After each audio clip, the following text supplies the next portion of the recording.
வணக்கம். நினைச்சதெல்லாம் நடக்க வைக்கிற ஒரு கட்டம், செஞ்ச பாவத்தையே போக்குற ஒரே ஒரு எழுத்து, இதெல்லாம் சும்மா குறியீடுகளா? இல்ல பல நூற்றாண்டுகளுக்கு முன்னாடி தமிழ் சித்தர்கள் நமக்கு விட்டுட்டு போன சக்தி வாய்ந்த கருவிகளா? வாங்க, காலங்காலமா மறைக்கப்பட்டிருந்த இந்த ஞானத்தோட ரகசியங்களை நாம இன்னைக்கு பார்க்கலாம். இப்ப நீங்க பாக்குறதுல இடது பக்கம் எழுத்துக்களால நிரம்பின ஒரு சிக்கலான கட்டம் இருக்கு. வலது பக்கம் ரொம்ப எளிமையா மூணே மூணு புள்ளி வச்ச ஒரு சின்னம். ஒன்னு நம்ம ஆசைகளை நிறைவேற்றுறதுக்கு, இன்னொன்னு நம்மள தூய்மைப்படுத்துறதுக்குன்னு சொல்றாங்க. இது வெறும் படம்தானா, இல்ல பிரபஞ்சத்தோட சக்திகளோட பேசுறதுக்கான ஒரு மொழியா? வாங்க, இதுக்குள்ள என்ன இருக்குன்னு ஆழமா பாப்போம். அப்போ இந்த நூல்கள்லாம் உண்மையிலே என்னதான், இதுல அப்படி என்ன சக்தி இருக்குன்னு சொல்றாங்க? இந்த மர்மத்தை நாம தெரிஞ்சுக்கணும்னா இதோட ஆணிவேர் எங்க இருக்குன்னு முதல்ல தேடணும். சரி, முதல் பகுதிக்குள்ள போலாம். சித்தர்களோட ரகசிய வாக்கு. இந்த ஞானம்லாம் எங்க இருந்து வந்துச்சு? யார் இதை நமக்கு கொடுத்தா? இந்த ஞானத்தோட மூலம் சித்தர் பரம்பரை. சித்தர்கள்னா யாருன்னு முதல்ல பார்க்கணும். அவங்கள வெறும் சாமியார்னு நினைச்சிடாதீங்க. அவங்க ஒரு வகையில விஞ்ஞானிகள் மாதிரி. பிரபஞ்சத்தோட விதிகளை புரிஞ்சுக்கிட்டு யோகா, தியானம் மூலமா சித்தின்னு சொல்லப்படுற அமானுஷ்ய சக்திகளை அடைஞ்சவங்க. அவங்களோட அறிவுதான் நாம இப்ப பார்க்குற இந்த விஷயங்களுக்கு அடித்தளமா இருக்கு. குறிப்பா சொல்லணும்னா இந்த அறிவு ரொம்ப முக்கியமான 2 பேரோட சம்பந்தப்பட்டது.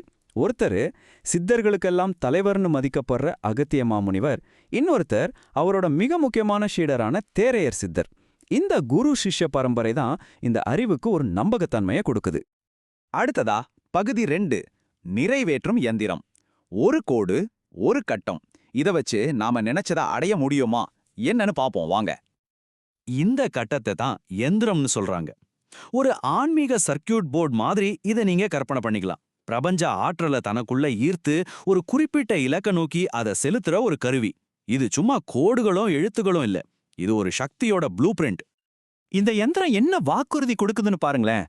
அனைத்தும் உங்களுக்கு கிட்டும் போக போக. சாதாரணமா இல்ல, நீங்க விரும்புற எல்லாமே கிடைக்கும்னு சொல்லுது. நினைச்சு பாருங்க, எவ்வளோ பெரிய விஷயம் அது. அப்போ இந்த யந்திரத்துக்கு அவ்வளோ சக்தி இருக்கா?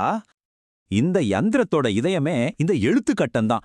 நமசிவாயாங்கிற பஞ்சாட்சர மந்திரத்தோட மூல எழுத்துக்களோட மத்த சில ஒலிகளையும் சேர்த்து தான் இதை அமைச்சிருக்காங்க. ஒவ்வொரு எழுத்துக்கும் ஒரு குறிப்பிட்ட வைப்ரேஷன், அதாவது அதிர்வு இருக்கு. இதெல்லாம் ஒன்னா சேரும்போது அது ஒரு பவர்ஃபுல் மேக்னெட் மாதிரி நம்ம எண்ணங்களை ஈர்க்கும்னு ஒரு நம்பிக்கை இருக்கு. சரி, அடுத்த பகுதிக்கு போலாம். தூய்மையாக்கும் எஃப் எழுத்து. இதுவரைக்கும் நாம எப்படி அடையிறதுன்னு பார்த்தோம். இனிமே எப்படி நம்மள சுத்தப்படுத்திக்கிறதுன்னு பார்க்க போறோம். இப்ப பாருங்க, அந்த சிக்கலான கட்டம் மாதிரி இல்லாம இங்க மொத்த கவனமும் ஒரே ஒரு எழுத்து மேலதான். ஒரு முழு யந்திரத்தோட சக்தியும் இந்த ஒரே ஒரு எழுத்துல அடங்கியிருக்குன்னு சொல்றாங்க. பார்க்க சிம்பிளா இருந்தாலும் இதோட ரகசியமே இந்த எழுமையில தான் இருக்கு. அந்த மர்மமான எழுத்து எதுன்னா நம்ம ஆயுத எழுத்து அக் தான். தமிழ் மொழியில இதுக்கு ஒரு தனித்துவமான ஒலி இருக்கு. ஆனா சித்தர்களை பொறுத்த வரைக்கும் இது வெறும் ஒரு சத்தம் மட்டும் இல்ல, இது ஒரு பவர்ஃபுல்லான ஆன்மீக கருவி. அப்படி என்ன சக்தி இதுக்கு? அந்த மூலநூல் நேரடியாவே சொல்லுது, பாவத்தை வெளியில் எடுக்கும். அப்படின்னு என்ன? நம்ம செஞ்ச தவறுகளால நம்ம கிட்ட சேர்ற நெகட்டிவ் எனர்ஜியையும் கர்மாவையும் இது நீக்கி நம்மள உள்ள இருந்து கிளீன் பண்ணுன்னு அர்த்தம்.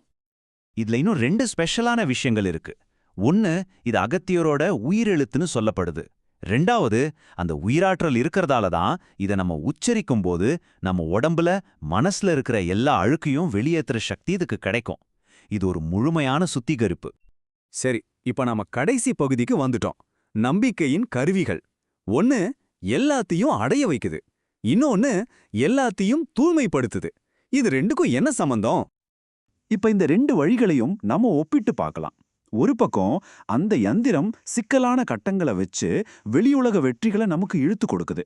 ஆனா இன்னொரு பக்கம் இந்த ஃபீ அப்படிங்கிற சிம்பிளான எழுத்து நம்மளோட உச்சரிப்பு மூலமா நமக்கு உள்ள இருக்கிற அசுத்தங்களை நீக்குது. ஒன்னு அடைகிறதுக்கான வழி, இன்னொன்னு விடுபடுறதுக்கான வழி.